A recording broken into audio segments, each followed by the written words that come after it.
Today is Tuesday, August 23rd. The time is 5:50.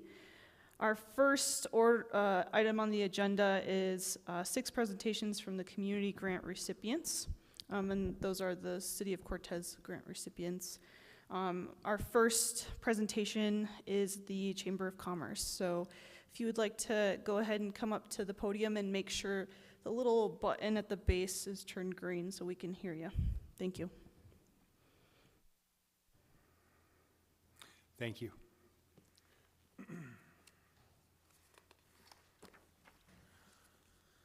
Honorable members of the City Council and Madam Mayor Pro Tem, I believe I'm saying that properly. It's such a pleasure to be here, and thank you for your time. Thank you for the kind and generous grant that you shared with the Chamber in the amount of $3,350. The first $800 of that money went towards the city's Chamber membership. The remaining $2,550 was spent finishing the information and technology work that was already underway in the Business Resource Center. This has allowed us to remain viable in more immediate and highly useful ways to our constituents, to the people in our community who are looking to use the center, and it allows us to attract new business and new and exciting events into the Business Resource Center space. For that, we're very grateful, and we plan to continue to thank you and show you and demonstrate how. First of all, we realize and accept that this is a very tight, tough labor market, requiring all of us to consider new and innovative solutions to old problems and issues. This is why the board and our special hiring committee have made such diverse partners and stakeholders a part of what we're doing in the search for a new executive director. We will not be satisfied until we have identified, vetted, and surfaced the right candidate to keep our chamber functionally relevant to the needs and opportunities of our business community. We now have a strong, unified, purpose and results-driven board of directors, and that should become apparent soon, and it should show for quite some time. And I'd like to thank some fellow board members for being here tonight. Thank you very much. We're working on our partnerships with local schools, both the high school and the middle school, to prepare, curate, foster, and impart solid professional work skills to help staff our local economy and to create far more opportunities for our youth to collaborate with business while they are still in the educational system. Increasing the number of and overall scope for our networking events, with our first concern in this area being the quality of these events. We're actively working to prevent folks from separating into cliques or only speaking to the people they already know. This is mostly achieved by example, and the current chamber board is living that example with every opportunity that we have. Refocusing our engagement with existing businesses by welcoming them back into our new chamber is a new experience for us, it's a new experience for them, and it's something that people have been very accepting of and open for.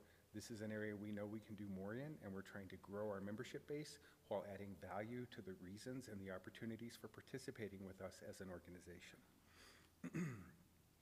We're fostering a spirit of inclusiveness with all of our members to allow for mentorship opportunities, thus further promoting the long-term value of and viability for chamber membership and participation. Many of our members are interested in the creation of some type of business license model for new businesses in our area and can see the value of such an important yet volatile opportunity to bring stabilization and equity to what can sometimes seem like an uneven playing field. We want to work with all of our partners, all of our community stakeholders, such as CREA, the City of Cortez, the County of Montezuma, and many others too numerous to list, in order to become much more of the unifying umbrella, bringing talent, skill, business need, and revenue-related opportunities seamlessly into our community, and to give these folks a reason to remain here. Lastly, we are completely focused on growing our season of relevance by utilizing non-traditional techniques to enhance the realities of owning, operating, working for, or simply shopping at a local Cortez business. Thank you for your time, your consideration, and thank you so much for the financial assistance. Do we have any questions? I have a general question because I was able to attend the kind of community conversation that you had last week or the week before that.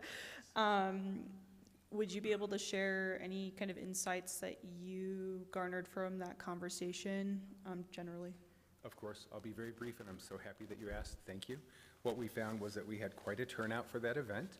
Primarily, they were more people that represented partners, stakeholders, nonprofits, and other organizations, not as many businesses as we'd like to see. That's something we're aware of and we're working on very diligently. The people that were there shared a lot of ideas, suggestions, some concerns, and a few complaints, as anyone might expect.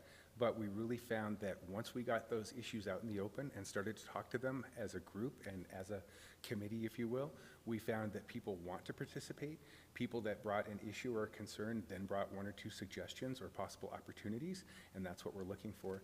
One of the biggest themes that we probably picked up on during that meeting was simply the fact that there's a lot of information out there. Not everybody accesses information in the same way. We know that in this area in particular, not everyone gets information off Facebook or other digital platforms. Radio is extremely essential to that conversation, as is print media, as is poster information, and the most important part, which is going around, meeting with the business owners, talking to them, and listening to what their concerns are. This was underlined by the people at that meeting, and I think it's something that our board has decided we're definitely going to jump even further into. The only other thing I would say just very briefly is that education is such an elemental component of everything we do here. As you know, and as I've just stated, our goal as a chamber is to make sure that people see the opportunity to remain in this area, or at least to come back to this area and become successful. This is not something that's easy to communicate to some people, and other people have examples of that success, so it makes it an easy conversation. We need to tie those dots together, link those people together, and through the mentoring program, really show people how they can actually engage in the community in which they live. Then if they want to complain or have an issue, it's fine because they're a stakeholder, but without that, their comments might not be quite as valid because you've got to have some skin in the game, and we're all about that. That was basically the gist of it. I will ask my colleagues if we missed anything from that particular meeting. Okay, I think that was most of it. Thank you. Thank you for sharing. Any other questions or comments? What kind of opportunities do you have through the mentorship program? Thank you. I appreciate that question. For the mentoring program, we have opportunities that exist in the most basic level, such as integrating with opportunities inside the high school structure, inside the middle school structure, working with coaches, working with specialty departments, teachers that are trying to help the students learn a certain aspect of a life skill or of a business concept or of economics or what have you. We have so many people that have successful businesses here, and it's not a mystery until, it is a mystery until you bring people in and show them how that's done. So we're really trying to work on that, and the other part of it that's really essential for most of us is we want to be a resource that people will come to without us having to go and knock on their door. If we can educate the students and mentor them at this young age into the opportunities and the tools that are available in their toolkit via the chamber and via many other community stakeholders and platforms in our area, we believe that will bring success to us and give people a reason to remain, make it a little less scary to come and talk about stuff, and hopefully these folks will bring other folks with them, and pretty soon we'll be so busy with that, we'll just have success stories to tell you about. Okay, well, thank you so much for your presentation. We're glad that that money was useful to you. Thank you. And we're excited to see where the chamber goes after that new community input. Thank you for your time and Thank you. consideration. All right, we're just a little bit ahead, but we have Cortez Farmers Market here to present for us.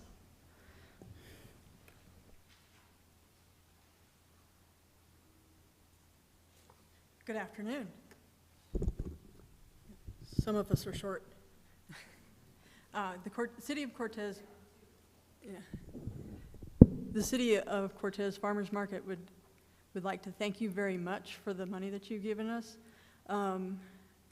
Right after we applied for your grant and received it, we also received a grant from Colorado Proud for an advertising grant. So I talked to our standing committee, and we changed what we were going to do with your grant that you gave us. And so I'd like to let you know that your grant actually helps in twofold. The Aging Senior Foundation, San Juan Aging Senior Foundation, which is a grant that runs through us. They give us money to give to seniors. Their budget was cut dramatically, and in the past they were able to give $50 to each senior that applied for it. This year they were only allowed to give $25 to each senior, and only to one family member. So what we were able to do was to give that one family member of the Aging Senior Foundation $50 with your grant, which is twofold because it also helps the farmers, because it goes to the aging senior and it also goes to the farmers, so that it's twofold. And if you'd like documentation, I have the names of 55 members of the community that really needed the help. That's all I have. You still do the SNAP program at the farmer's market, correct? Yes, we have SNAP. There's a grant that goes with the SNAP, and we double it up to $20. In the last 2 years, I was able to get us linked in with a new program through the WIC, and the WIC gives them also vouchers to spend. So we're seeing, last year we saw $1,000 of WIC come through, and we're seeing between $3,000 and $5,000 of the SNAP. And then obviously the grant is $3,000 to $5,000 that we receive, which does not stay with the farmer's market. It runs through and it goes to the farmers. Great. I think that's probably one of the best things that the organization does, is to open that up, because people have the perception that it's unaffordable to go to farmer's market. And so thanks for continuing that part of the program.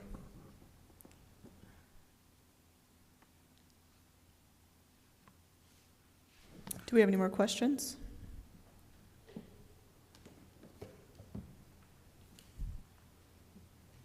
Okay, thank you. Thank you. Moving right along, we have the Imagination Library presentation, if you're available. Hi, Karen.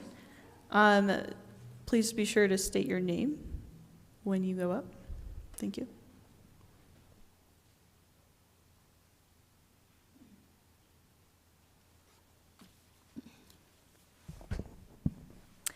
Good evening.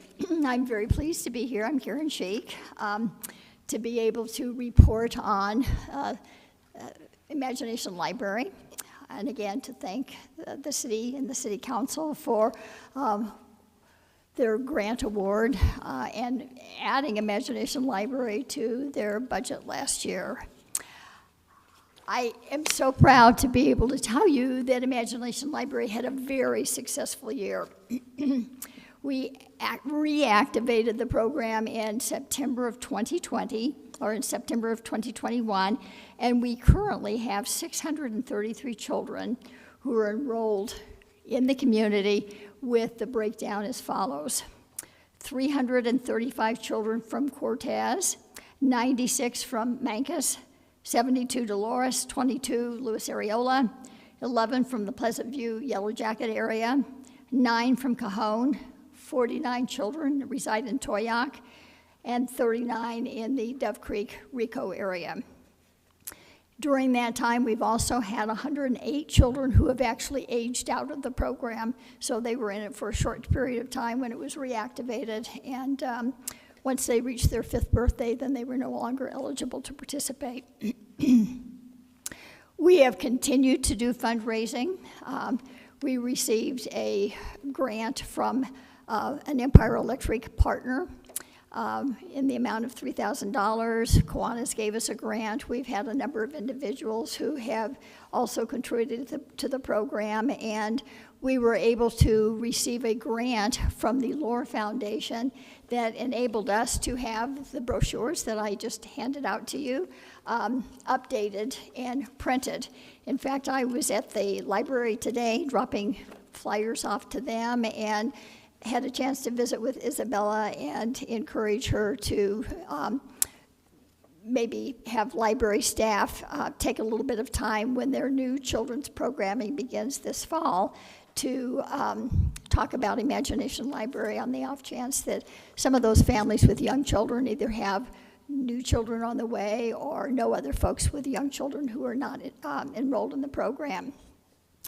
In addition to the brochures, we also purchased 3 life-size cardboard cutouts of Dolly Parton, and we have loaned these out to local libraries. The one is on display right now at the Cortez the Montezuma County Public Health Department, and we've taken them to events, most recently the Montezuma County Fair. We continue to set up tables promoting Imagination Library at community events, including Third Thursdays, a recent Monte Lois Early Childhood Council event, the Children's Festival, and of course the County Fair. And in addition, registration brochures are available at all of the county libraries, at the hospital, some physicians' offices, and the health department. In fact, one of the individuals that works very closely with us on our committee works for the health department, and she's the one that enters each new eligible child into the database, and she's the one that keeps track of our statistics so we know how many kids we have enrolled and where they live. I've given you each a copy of the current brochure. I'm going to drop some additional ones off as I leave this evening in the hopes that maybe you'll be willing to put them out here on the entry desk and make them available for parents that come in to pay their bills. I can also forward you, if you would like, pictures of events where Imagination Library was featured. So it's been a successful year. I do believe that probably just within less than a year of reinstating the program that we have as many children, or at least very close to the number of children that we had after the program had been in effect for a number of years at the highest point when Cortez Rotary was sponsoring it. I cannot express enough the gratitude and appreciation that our group has for the Council's willingness to support this program. You've made an investment in the children in our community, and for that I thank you. So are there any questions? Yeah, last year when you made your ask for Imagination Library, you were working on creating an endowment to basically permanently fund it. What is the progress on that? Well, I will tell you, we are still working on it. I suspect I don't need to tell you that the stock market took quite a hit this past year, and so we've probably lost about $20,000 in funding. However, stock market is up and down. Some days it's up and some days it's down, but we are continuing to make investments in that endowment because that is still the goal, to make sure that we have a program that is self-sustaining. I think that every one of us that works together on this project, which includes not only myself, but Kathy Marler from the Health Department, Vanjie McCoy, who works for Monte Lois Council for Early Childhood Education, and Joni Howland, who actually was a former library director for the Cortez Public Library. The goal that we have all set is to make sure that this program is fully funded, so that at no time in hopefully a long, long time are we ever faced with having to furlough it or shut it down again. So we are continuing to work on that. So thanks for asking that question. Karen, I have a twofold question. First of all, how are the kids responding to this this environment and the books that are, and I'm sorry, and the B part of that is there any way to measure their reading ability or growth? Well, I can share some anecdotal information on that. I used to do tutoring at Kemper, and I asked several of the teachers in whose classrooms I worked if they would let me poll their children to find out how many of their kiddos had actually participated in the program. And these were third grade kids, and it was very rewarding to see that these third graders, many of them raised their hands that yes, they had been part of the Imagination Library program. They still had their books. Younger brothers or sisters continued to use their books. In a couple of instances, I had kids say, well, I don't know why I can't be in the program still. So from the kids' perspective, the program is successful. I've had mothers say, my child always is so excited when we go to the mailbox or pick up our mail or however it is they get it, and they see that there's a book that is addressed to them in the mail that day. And we have to go in right away and read the book. So, you know, to me, that says volumes about how successful the program is.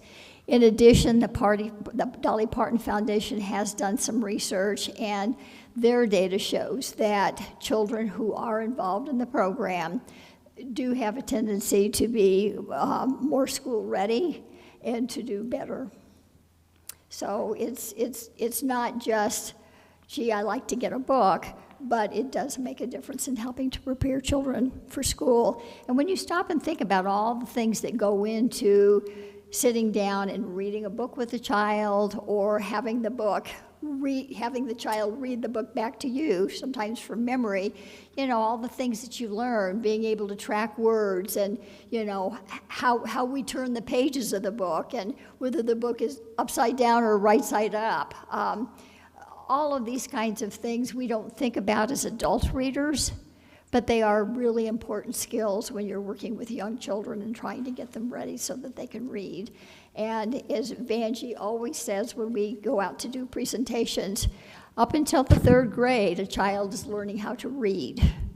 And Imagination Library books help to lay the foundation for that. Beginning and after the 3rd grade, they are now reading to learn. And if they don't have that basic reading skill, some of them then are handicapped because they're behind now. They can't do that. They don't have that basic skill to be able to read to learn. And that puts them at a disadvantage. Well, thank you. Well, that's good to hear. Karen, have you reached out to families in Toyac much? We have contacted families in Toyac. As I've said, we have 49 Toyac families that participate in the program. So yes, an effort is made to work with them.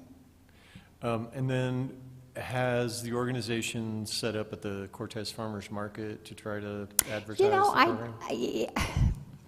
I don't know that we have, Matt, and that's probably something we maybe have been remiss in doing. So I can follow up. I know that we're usually at community events, and I'll have to check with Vanjie and find out if any effort's been made to do that. Okay, great. Okay, Well, thank any you. other questions? All right, I'll just say I see the Dolly Parton life-size cutout like every single day, and Does she scare you when you come into We used to have it positioned in the lobby, so when you would come in the early morning with the lights dim or whatever, it spooked me a couple times. I've been down there and it spooked me a couple of times too. It's like, whoa. Yeah. So. Yeah. Well, thank you, Karen, for your presentation. Well, thank you again. All right. Moving on, we will have the Hospice of Montezuma come and present. Please be sure to state your name.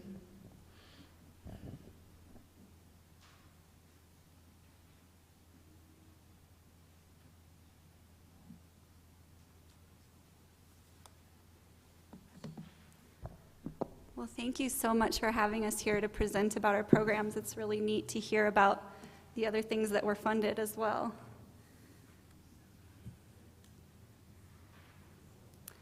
My name is Chelsea Lenders, and I'm a grant writer for Hospice of Montezuma. And I also get to work with patients who are at the end of life as a volunteer for hospice. The City of Cortez awarded Hospice of Montezuma $2,000 for our 2022 Bereavement Program specifically. So I'll cover 3 topics in my presentation tonight. I'll start by telling you a bit about the Bereavement Program and the services we offer. and then I'll review our specific goals for 2022 and tell you how we've achieved those goals so far this year. And then finally, I'll talk about how hospice specifically used the funds from the City of Cortez and give you a good idea of how your support is directly impacting the community. So a little bit about the bereavement program. So as you probably know, hospice is a well-established service provider. We're in our 33rd year of providing end-of-life care in the Cortez area. And while our mission is really centered around quality end-of-life care, an important piece of that is really supporting people who are in grief and loss, so the loved ones of those who have passed away. So this is what the bereavement program really focuses on. Hospice of Montezuma is the only organization providing free of charge bereavement care in Montezuma, Dolores, and San Miguel counties. The bereavement program is run by staff members at hospice who also serve in other roles within the organization, but these staff are specifically trained to really walk through the grief process with people. So we really primarily provide the bereavement care to the loved ones of hospice patients who have passed away in the hospice program, but we also provide these bereavement and grief support services to the broader community. So generally, the community bereavement program comes through referrals from local organizations. So we've had referrals from Access, the Pinion Project, even the Child Advocacy Center, and from local physicians. So we do have a portion of the people benefiting from this program who aren't directly associated with the end-of-life care at hospice. The services through the program include one-on-one counseling sessions, and that can be done in person or by phone. And then it also includes regular mailings that go out, and the mailings include tools and resources about grief, but also it really serves as a reminder that hospice is there over time with those counseling services. Grief comes in waves, so a lot of times we might get a phone call from someone who we haven't heard from in a long time, and they're saying, yeah, I'm actually reaching a point where I could use some support, and we know that the mailing prompted that, so that's why the mailings are so important. And then we also offer support groups, and this is something that we're excited to see really taking off again after, coming out of the shutdown and the pandemic. It was a hard time because grief is such a personal thing. It's really nice to have in-person connection, but the support groups are really going again strong. We have a men's support group that actually meets weekly and is attended by at least 6 men on a weekly basis. And then we have a women's support group that they meet monthly, so it's less frequent, but it's a larger group. And we also have a group that is specifically for the caregivers of people who are at end of life. So an opportunity for them to come in monthly and have support through the support groups. And I'll also mention that we create new support groups on a regular basis. We're actually getting ready to launch some new different types of support groups on a quarterly basis. And this is something that really speaks to the fact that our program is predicated on the understanding that everyone grieves differently. So we don't ever take a cookie cutter approach to the way we support grief. We believe it's really essential to establish personal contact and develop trust with people, and then tailor our approach to meet them where they're at in their grief process. So this is why sometimes we see new needs altogether arising in the community. We may be getting a certain number of requests, like this is why we developed the men's support group specifically and the women's support group, because we really try to be responsive to whatever needs are arising in the community. So that's the program. In 2022, we really just had one primary goal for this program, and that is to strengthen our community's understanding of the bereavement services that we offer. So like I mentioned, hospice has a long-standing reputation for providing end-of-life care, but not a lot of people really know about the additional support we provide for grief. And in some cases, there's even a stigma related to receiving care from hospice when you're not at the end of life. Even just coming into the hospice office can have a bit of a stigma to it. And we understand that, but we really provide a lot of value around grief support, so we want to do what we can to reduce the stigma and to really raise awareness about the grief support that we offer. So that being our goal, in 2022 we have 3 different methods of outreach that we focused on. The first one is that the bereavement team developed a presentation and has been delivering this presentation to local area organizations. So these are the organizations that I mentioned that refer patients into our bereavement program.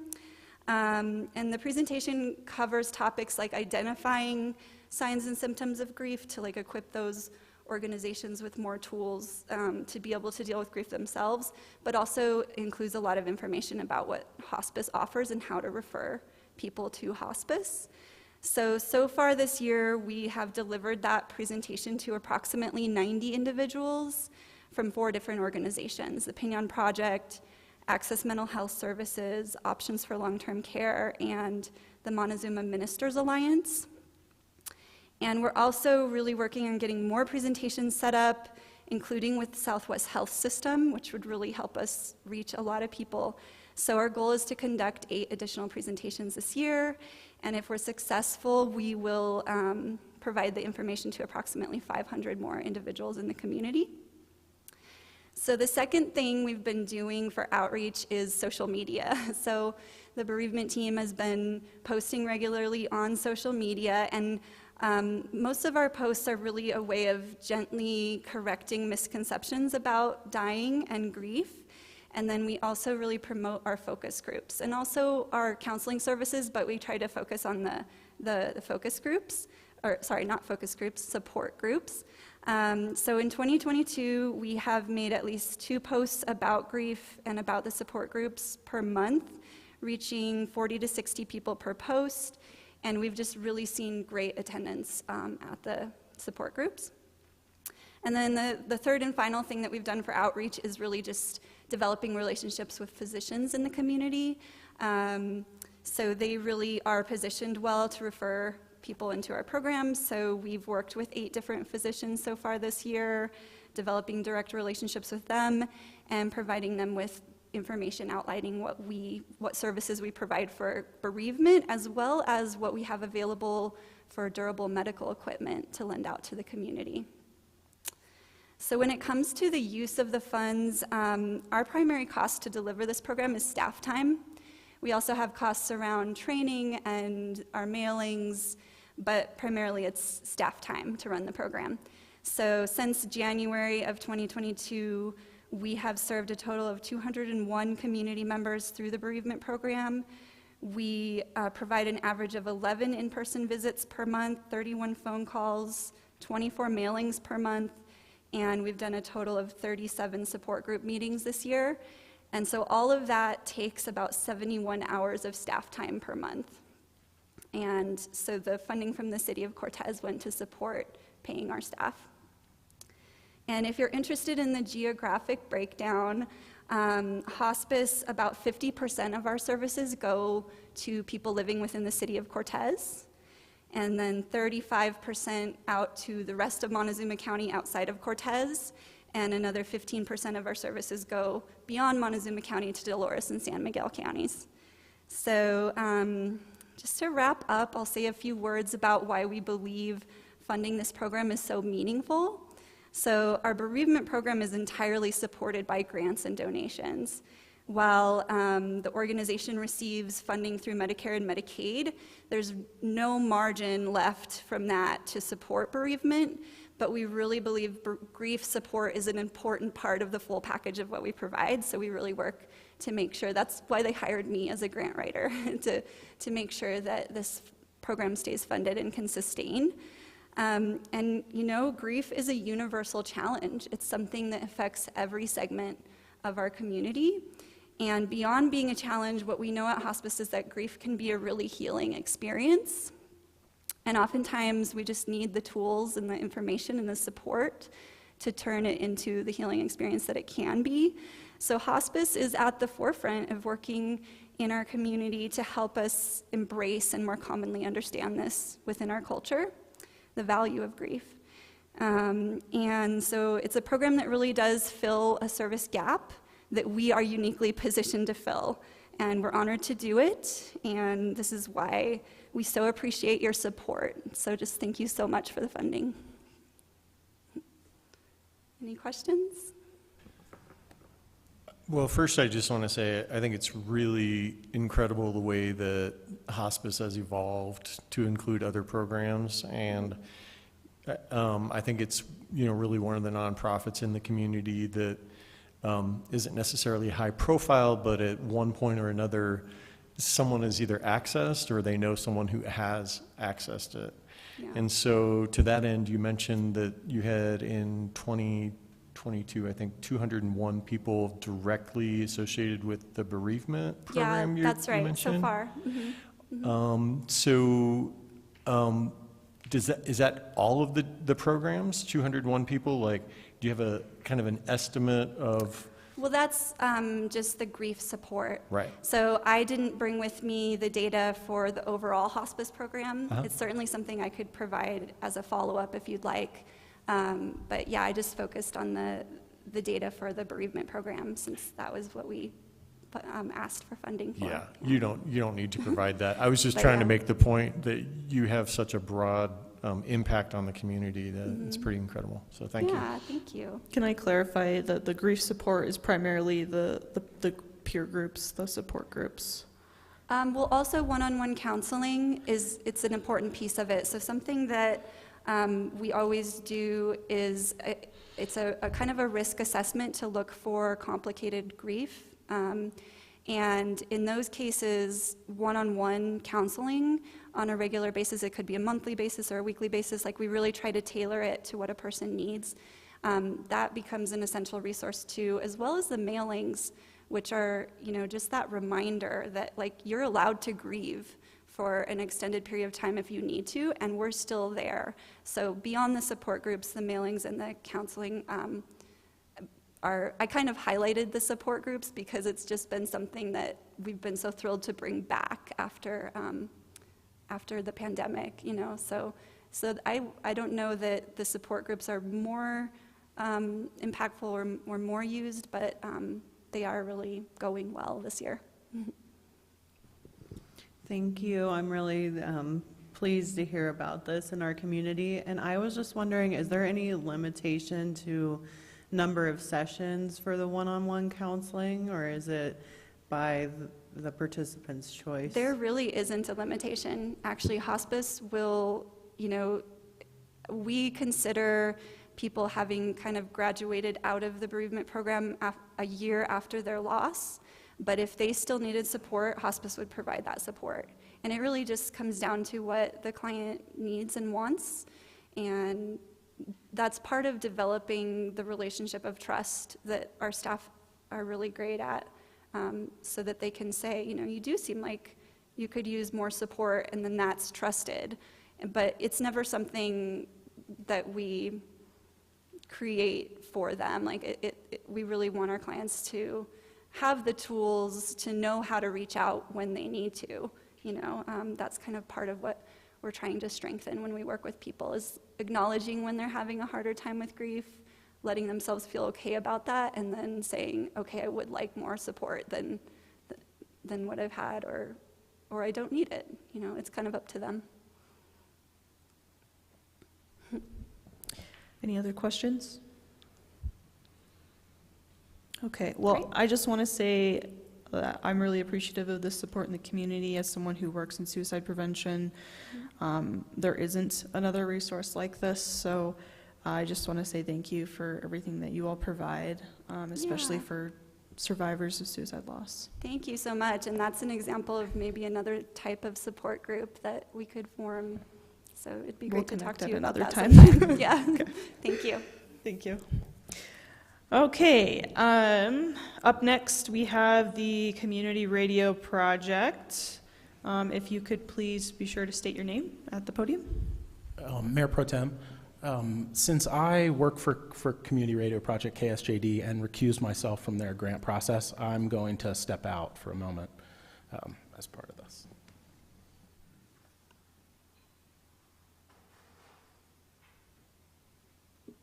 Hello, my name's Eric. I'm the grant writer for Ksjd Radio, or the Community Radio Project as we're known kind of in-house.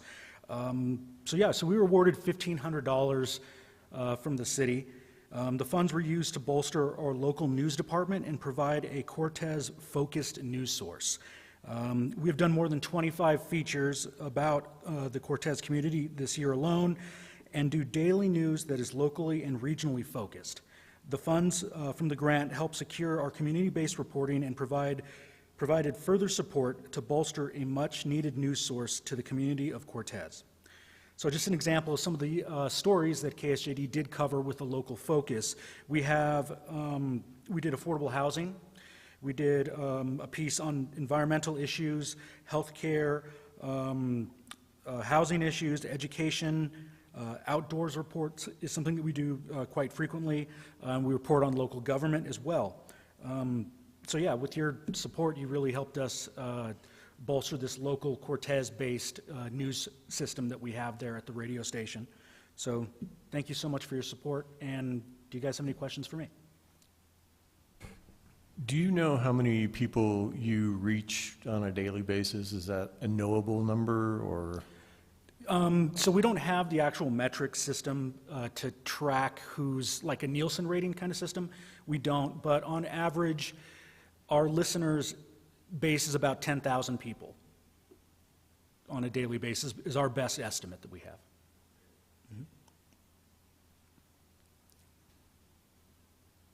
Any other questions? All right, short and sweet. Thank you so much. Okay.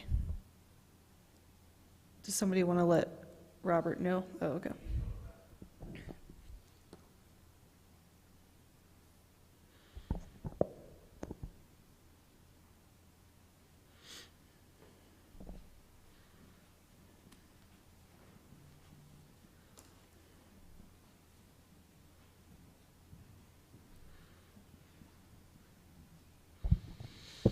Okay, our last presentation will be for the communities that care of Montezuma County, and in the same essence, I will also be stepping out because I did so during the grant deliberation process, but we have Melanie here from the Health Department to present.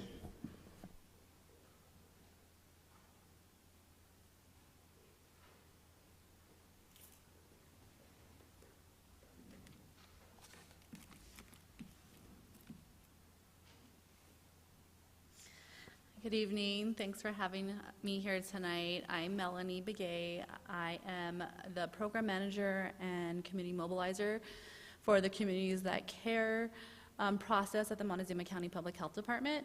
And with the Communities That Care process, we focus on substance use prevention in Montezuma County. We are a community coalition that follow the CTC process, and we focus on increasing protective factors and reducing risk factors. And with that being said, we are more so upstream prevention when it comes to substance abuse. And our coalition decided that for our protective factor that we wanted to focus on was opportunities for pro-social involvement within our community, and to help improve that that protective factor. Our strategy is to increase, build public support for safe spaces for youth. So that's kind of leading to where the money that you gave us went to.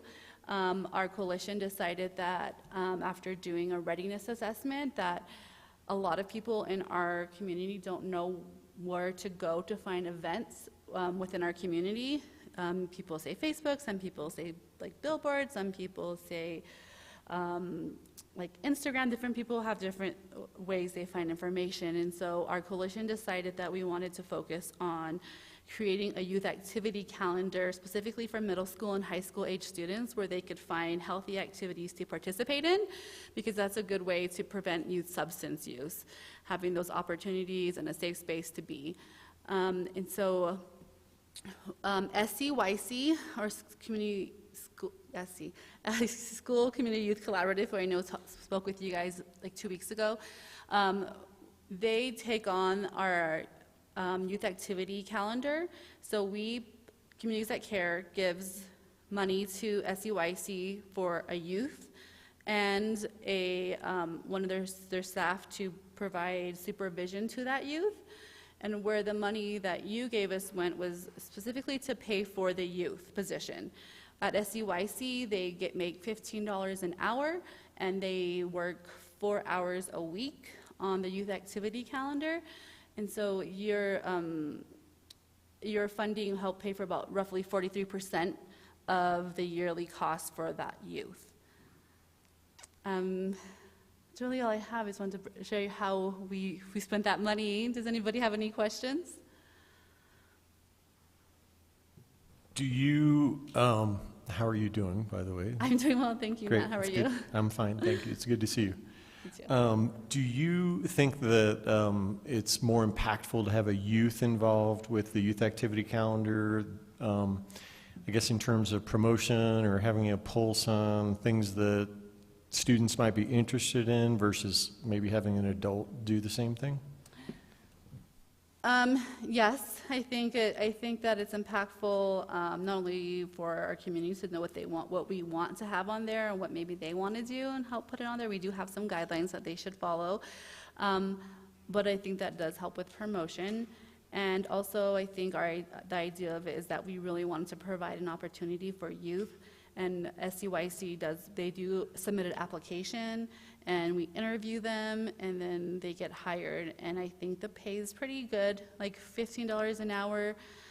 They could work, and it's really an independent position besides just the supervision, but I think it's definitely helpful. Any other questions? Well, thank you for the opportunity to talk to you all, and I appreciate the funding. Thank you. Good night.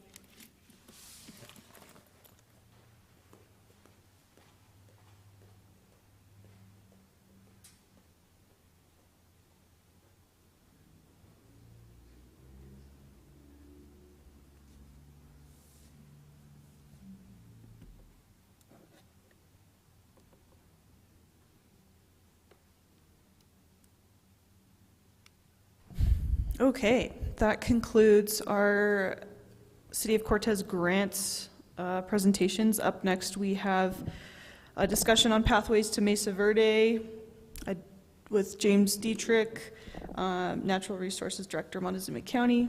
We also have Creighton Wright. I'm just setting up technical support. Okay.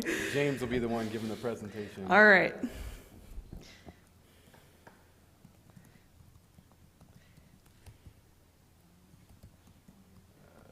Maybe. Thank you for being here today.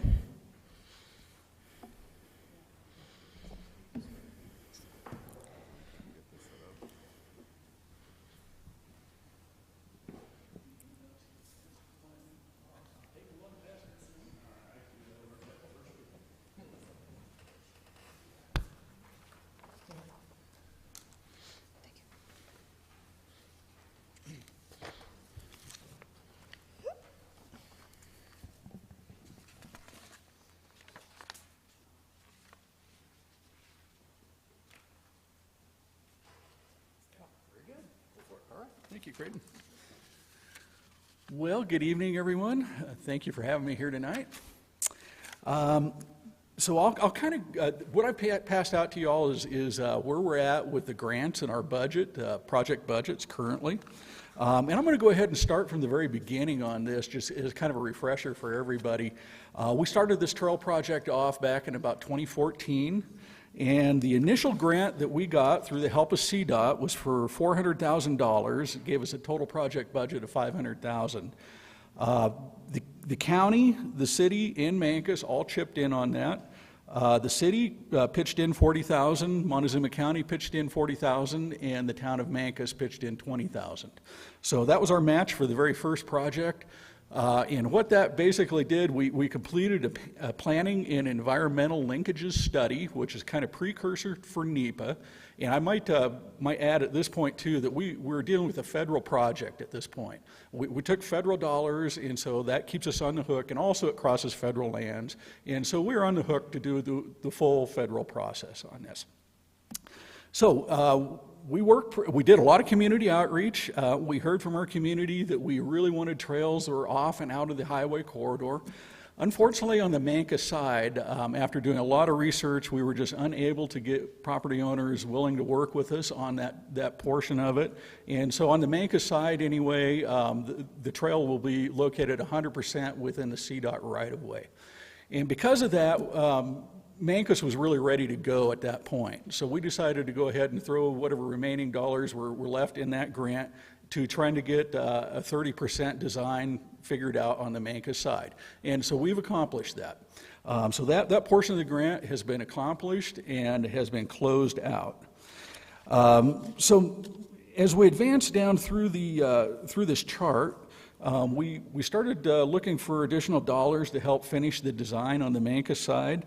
We were able to secure a grant from Colorado the Beautiful, which helped provide the dollars for doing the additional design work. And then at the same time, we also applied for the Federal Lands Access Program dollars. The federal dollars seem to be where the big money is at. And so we were successful in getting an agreement with them for $4.7 million. The match on that is $990,000. So that's kind of a big match for a little community like Mancos and ours. However, we've continued to work on finding additional dollars to match that with. Luckily, the Colorado the Beautiful grant did match that, and so that brings us down to about $703,000 that we're looking for. Luckily, we were able to tap into the MMOF funding, and that is through the state. And they contributed an additional $2 million for that match. So that meets the match on the Manka side. We're good to go on the Manka side. We think we have enough dollars to finalize an accessible path. Everything will be ADA compliant, but at this point we're looking at probably a soft surface pathway. We're really hopeful when we landed the $2 million that there would be enough to complete this all as a concrete pathway. But then inflation hit us, and so we don't really know for sure where we're at with that. We'll just have to continue to do the best we can. So that brings us over to the Cortez side. And so for the pathway between the Fairgrounds and the Mesa Verde entrance, we've exhausted all options as far as being able to get the pathway out and away from the right-of-way. So there again, we're stuck within the right-of-way. And we were able to bring in $495,243 in state MMOF funds. That left a match of $15,057. And that's what our obligation to match that grant would be. And so past discussions, we've talked about doing a 50-50 split with the city of Cortez. So that's roughly about $7,500 a piece on that. Simultaneously, we're also trying to look for dollars to be able to finish out doing segment A, which would be from the Cortez High School to the Fairgrounds. That particular section, we still might have an option of being able to get it out and away from the highway right-of-way, and that would be a really critical place to do that because there are so many access roads coming off of Highway 160 between here and the Fairgrounds. From the safety perspective, we would love to get it out and away from the highway. We think it's a better user experience anyway, so we're putting a lot of effort into trying to get that nailed down. We have just received a grant for $688,250. There is no match associated with that. So this is really good. And that should be adequate to be able to do the final right-of-way plan. Hopefully we have enough in there for the acquisition. But that should also be enough to complete the remaining design for segment A. I'm going to back up to segment B, and that's what we have up here on the screen. And you can see the alignment. It starts at the Mesa Verde entrance on the right there, and then ends at the Fairgrounds. And at the Fairgrounds, we pushed it all the way to the west end of the Fairgrounds. And part of the reason we did that is because we need an underpass. And because the highway actually is elevated in that area, we've got a low spot we're starting with. on each side of the highway, and then it really tilts off to the south into the McElmo drainage, and that way we'll be able to handle drainage on that. That's one of the big things we really have to consider with the highway underpass. So that particular location worked out well for that. It will keep everything at the west end of the fairgrounds, and it'll provide a separation of uses. One of the objectives is obviously to get people to the fairgrounds, but we're trying to keep the trail kind of separated from the internal workings of the fairgrounds, and then we'll find a way to connect a spur trail that will make that connection happen. But again, one of our objectives is trying to get people from the Cortez area to Phil's World. That's one of the big attractions out there, and that's why we really need to have an underpass on that one. So we're doing pretty good as far as raising dollars. I'm actually pretty amazed at what we've been able to come up with, but I think that really speaks to the fact that the trail it's a trail that was named as one of the 16 top trails in Colorado by the governor, so it would be one of the 16 and 16, so it's got that going for it. The other thing is that Mesa Verde has really turned out to be a real heavy hitter for us on that, and I think that they are really the reason that we were able to tap into the FLAP funding on that. Okay, so the FLAP funding is something I want to talk about a little bit too, because one of the key goals that we're trying to accomplish here is to make sure that we got everything in segment A and B, that would be all the way from Cortez to Mesa Verde, shovel ready by 2024. And the reason is that we're going to be having some more FLAP funding that comes up in 2024. And so we want to be ready to be able to apply for that. And again, I think the federal dollars is where we're at for the implementation funding. And I've really tried hard to make sure that we tap into state dollars for doing the design. And that way we can use, obviously you can match the state with the federal to state, but not federal to federal. And so that was one of the reasons I'm really trying hard to work with the state to get our design accomplished. So our key goals, of course, are to get it shovel ready by 2024, to complete any necessary planning activities to ensure eligibility for future funding. So one of the things we've discovered with some of the federal dollars is they require a little bit of pre-planning in order to be eligible. And for example, the RAISE funds, and I can't remember the acronym for that, but it basically, I believe that replaced the FAST Act. Anyway, long story short, what they require for that is a benefit cost analysis. And so we're actively searching for money for that. The town of Mancos has been successful in raising $15,000 for that. The cost estimates are coming in at $25,000 to $30,000 to prepare a benefit cost analysis. Basically I'm trying to work with the city and the county now to kind of plan ahead so that we can budget for raising that extra $15,000. At this point, I think that actually, the county pairing up with the city on that and just splitting that would be the preferred approach on that. But of course, we're open to discussion on that. And then we also, to tap into the Safe Routes to School funding, they require a safety plan in place. I don't know what it's going to cost to get a safety plan. We're still investigating that, but those two plans will be something that we kind of focus on, smaller state grants, probably through GOCO or DOLA or something along those lines to try to help us raise the money for that. But I do want to point that out because it's something we should be budgeting for because, there's no guarantee we're going to get that grant. So far, we've got a pretty good track record, and every time we've needed money, we've been able to line some money up. And hopefully that'll happen this time again, but again, we need to plan just in case that doesn't happen. So we'll continue to seek grant funding to complete all the necessary plans. We'll also have to develop a right-of-way plan and seek grant dollars for right-of-way acquisition on segment A. And I can scroll through here possibly to segment A, show you. Let's see. Okay, and actually let's talk about this one a little bit. This kind of shows where the underpass will be located at the west end of the fairground. And I want to take everyone to take note of the red colored shading that's on the map there. That indicates state land board land. And that is something that I forgot to mention here to y'all, but I want to point out that we will be crossing state land board land, and we're locked in on that. Even if it had gone to the south side of the highway, there's state land board land there too. So the unfortunate thing is because the grade gets so steep next to the highway, we're forced to push the trail out and into that state land board land.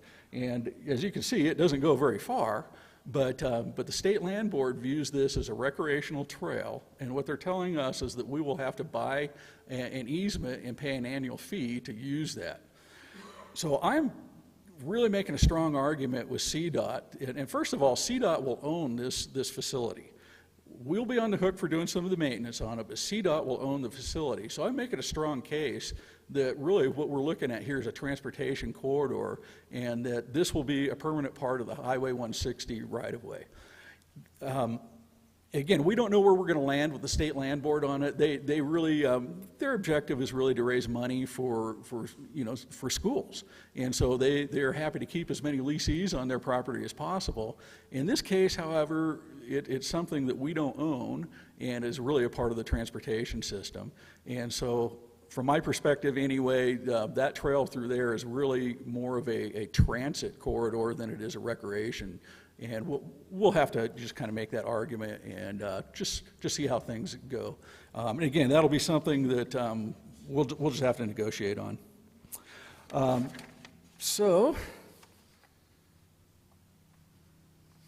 And this kind of gives an example of, we're taking a look here at that highway crossing, but it gives an example of the level of detail that we're going to have to go through on the planning on this. Very high level engineering planning on, obviously, for an underpass. And one thing I might mention too, it's going to require a significant amount of traffic control in there. We'll have to shut one lane of the highway down, and then complete half of it, and then repeat the process on the other side of the road. So it's going to be a little bit of an involved process getting that in place. What we're seeing here is segment A, and what you see is several trail paths or possible routes that we've taken a look at, and everything that's got green behind it is something we think is still possibly viable. And so now we started this back in 2014, and we had a lot of landowners that were at least willing to work with us, listen to us, give us a shot on it. In contrast to the Manka side, where most of the landowners were an absolute no.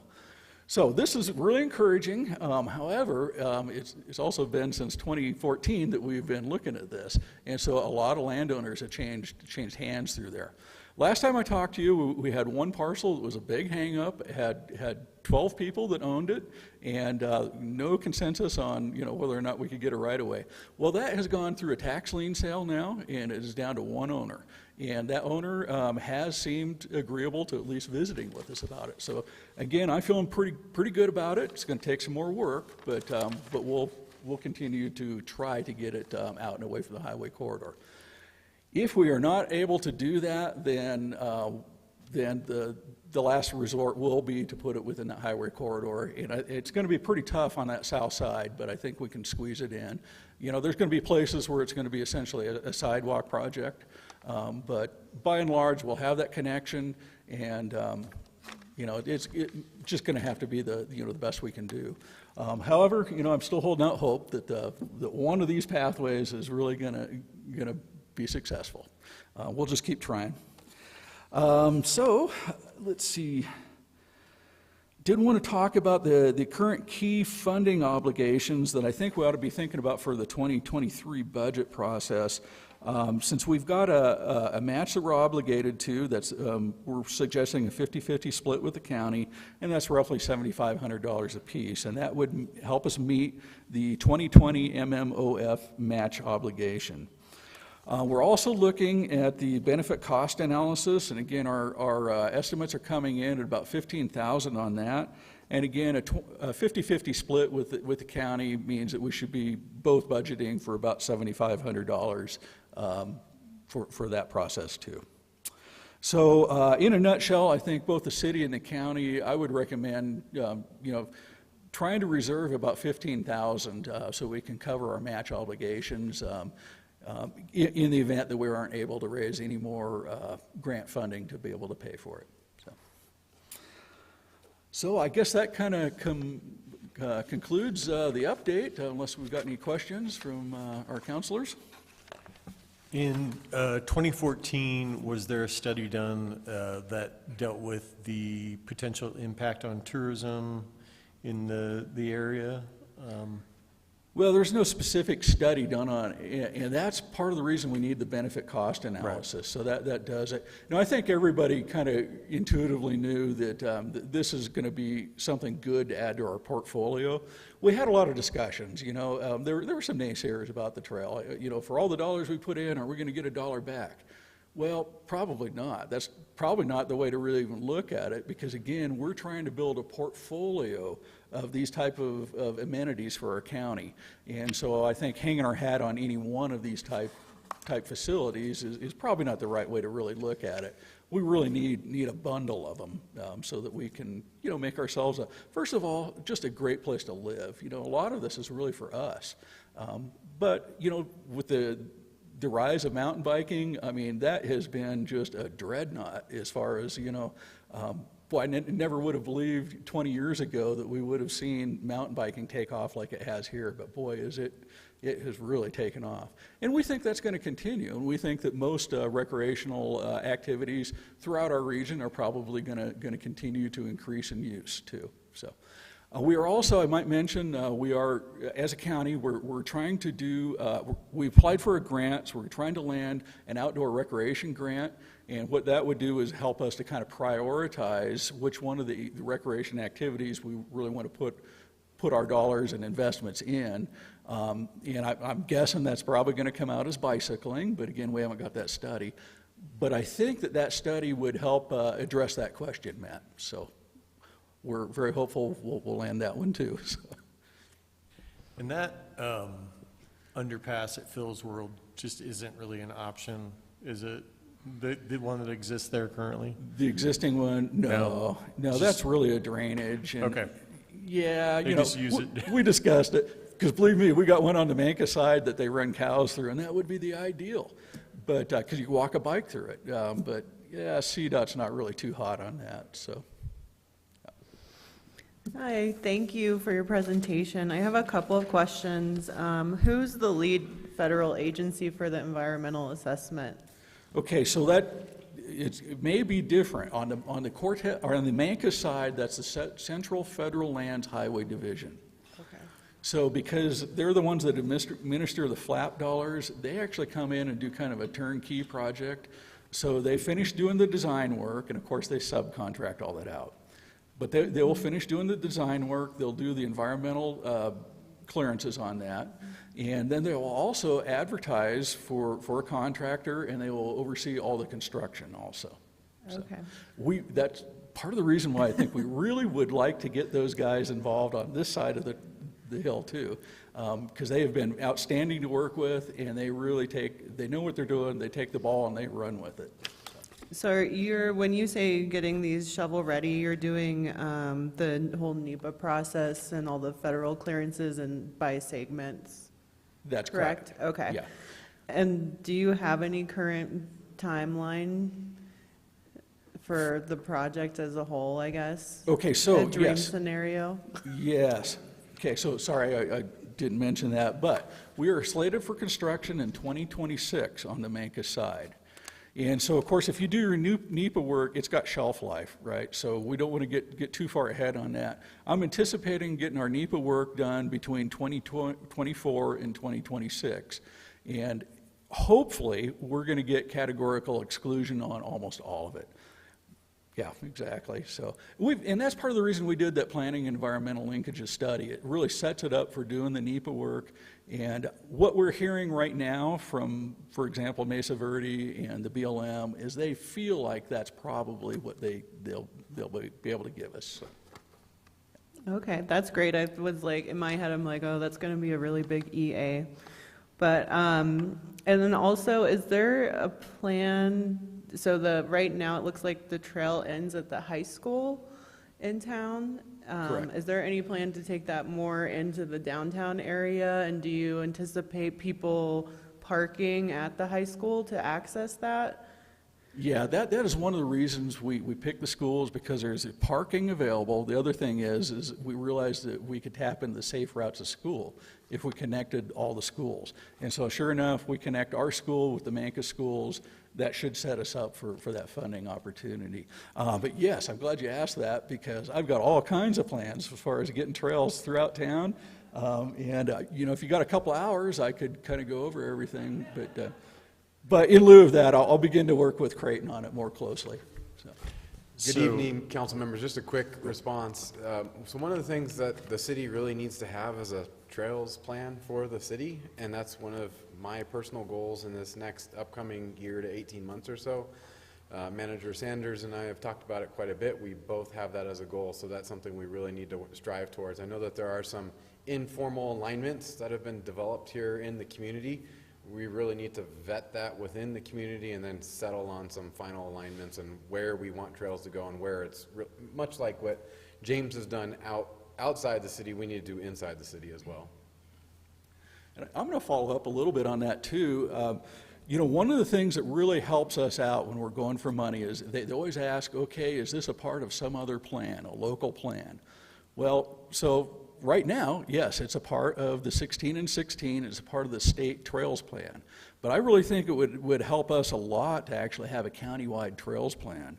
And so as Creighton is able to work through the plan for the city, the town of Mancos is updating their trail plan, and then we need to coordinate with the city, the town of Dolores also. And I think, you know, we should be able to pull together a pretty good comprehensive countywide trails plan if we all combine the work that we're doing together. And I think that would really help strengthen all of this in terms of, you know, searching for additional funding, but also gives us a good roadmap on what we as a community would like to see out there too. Is it still on, the trail still on the south side of the highway at the flume? I'm sorry, At the flume, is it the trail still on the south side of the highway, that historical? No, it's actually at the north side of the highway at the flume, and just past the flume is where that underpass will be. Okay. Yeah. All right. I was just thinking you should ask the Colorado Historical Society for some money. Right. All the people who are going to stop and, you know, look at that. Well, I think one of the objectives is really get people to that flume. So that will be part of, you know, some spur trails and things that we do within the Fairgrounds property. Because, yeah, I think you're right on target with that. You bet. Okay, any other questions from council? All right, thank you so much, James. All right, thank A you, lot of everyone. great work. The next item on our agenda is general council discussion. So at this point in time, does council have anything that they would like to bring up for us to discuss?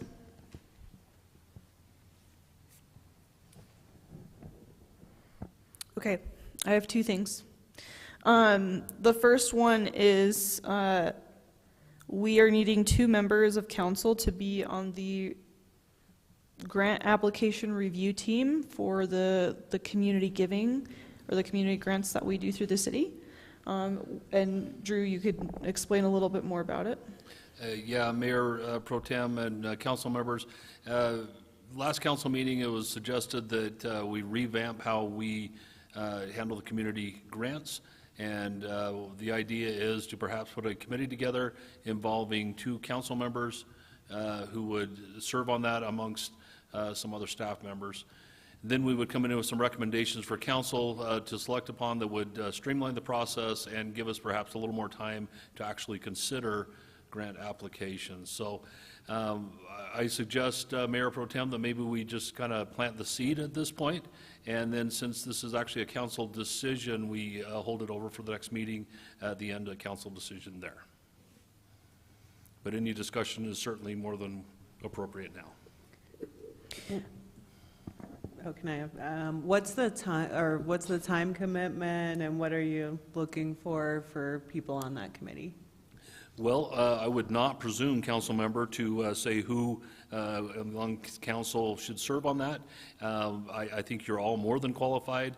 It's just a matter of interest, but there will be a fairly significant several hours of time commitment to there, both in the office here and prior to with grant applications.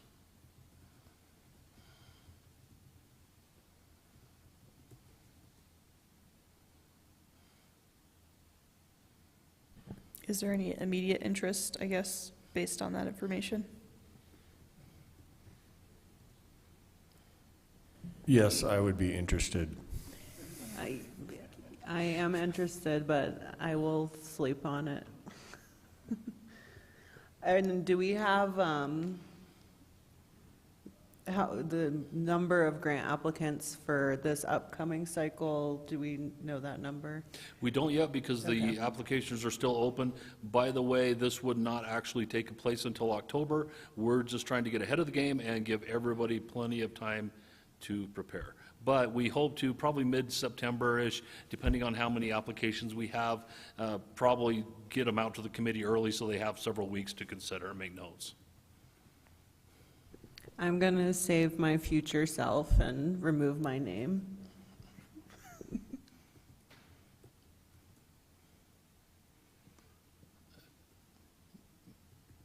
I was waiting to see what the other one was going to be. If it's beach volleyball, I'm in. So I'm interested. Who else would be on that committee?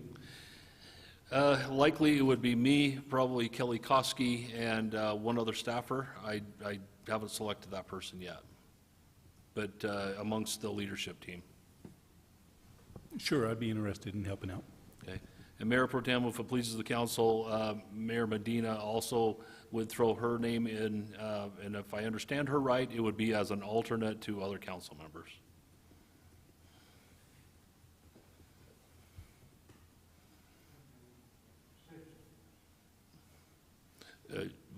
We would not, if I understood you right, sir, we would not make a decision on this until the regular council meeting towards the end there.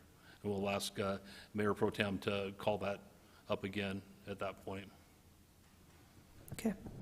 Well, thank you, council members, for your interest in supporting that. The next item that I have was requested by Mayor Medina to bring up a request for a letter of support for the National Conservation Area legislation for a portion of the Dolores River Canyon below McPhee in Montezuma, Dolores, and San Miguel counties. And that's really the only information that I have. I don't know, Drew, if you have any additional information to share regarding that. No, I'm familiar with the circumstance. I requested additional information, and I actually haven't received that just yet. So I really don't feel in a position that I can recommend whether that's a good idea or not.